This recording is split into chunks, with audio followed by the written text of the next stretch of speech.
ಅಪ್ಪು ಅಪ್ಪು ನಿಧಾನ ಬೀಳ್ತೀಯ ಆಗಲ್ ತೆಗ್ದ ತಕ್ಷಣ ಓಡೋದ್ ನೋಡು ನಿಧಾನ ಅಪ್ಪು ಅಪ್ಪು ಇಲ್ಲಿ ಬಾ ಇಲ್ಲಿ ಅಪ್ಪು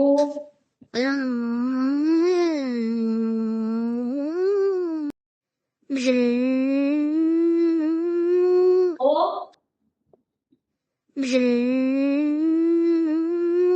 ನಾಳೆ ನಿನ್ನ ಫಸ್ಟ್ ಸ್ಟ್ಯಾಂಡರ್ಡ್ ನ ಮೊದಲನೇ ದಿನ UKG ಆಟ ಆಡ್ದಂಗೆ ಆಟ ಆಡಂಗಿಲ್ಲ. ನಾಳೆ ನೀನು ಡಾಕ್ಟರ್ ಆಗೋನು, ಚೆನ್ನಾಗಿ ಓದ್ಬೇಕು ಆಯ್ತಾ, ಫಸ್ಟ್ ರ್ಯಾಂಕ್ ತಗೋಬೇಕು. ಸ್ಕೂಲ್ ಶುರುವಾಗ ಒಂದು ವಾರ ಆಯ್ತು, ಬರೀ ಆಟ ಆಡ್ತೀನಿ, ಓದಿನ ಕಡೆ ಲಕ್ಷ್ಯ ಇಲ್ಲ ನಿನಗೆ. ಟ್ಯೂಷನ್ಗೆ ಹಾಕ್ತೀನಿ, ಆಗ ಸರಿ ಹೋಗ್ತೀಯ. ಬಾ ಆಟ ಆಡಿ ಸಾಕು, ಮಲ್ಕೋ ಬಾ. ಇದೇಳು ಟ್ಯೂಷನಿಗೆ ಸೇರಿಸಿ 2 ವಾರ ಆಯಿತು, 5,000 ವೇಸ್ಟ್ ಆಯಿತು ಅಂತ ನಾನು ಚಿಂತೆ ಮಾಡ್ತಾ ಇಲ್ಲ. ನಿಮ್ಮಪ್ಪ ನಾನು ಒಬ್ಬಳೆ ಬಿಟ್ಟೋದಾಗಲೂ ನನಗೆ ಇಷ್ಟೊಂದು ಅವಮಾನ ಅನಿಸಿರ್ಲಿಲ್ಲ. ಅವ್ರ ಹತ್ರ ಎಂತೆಂಥ ಮಾತು ಕೇಳಿದೆ ಗೊತ್ತಾ ನಾನು. ತಿಂದು ಇಲ್ಲೇ ಮಲ್ಕೋ.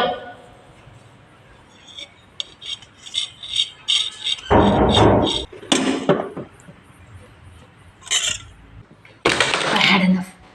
ಸ್ಕೂಲ್ ಶುರುವಾಗಿ 1 ತಿಂಗಳಾಗಿಲ್ಲ, ಆಗಲೇ ನೋಟಿಸ್ ಬಂದಿದೆ, we can't handle your child intelligence. ಎಷ್ಟು ವ್ಯಂಗ್ಯ. ಅಪ್ಪ ಇಲ್ವಲ್ಲ ಅಂದರೆ ನನ್ನ ಕ್ಯಾರೆಕ್ಟರ್ ಬಗ್ಗೆ ಕೆಟ್ಟದಾಗಿ ಮಾತಾಡ್ತಾರೆ. ಮುಂಚೆ ಎಷ್ಟು ಚೆನ್ನಾಗಿ ಓದ್ತಾ ಇದ್ದೆ, ಆ್ಯಕ್ಟಿವ್ ಆಗಿದ್ದೆ, ಏನಾಗ್ತಾ ಇದೆ ಬೇಡ, ಇಲ್ಲೇ ಬಿದ್ದಿರು.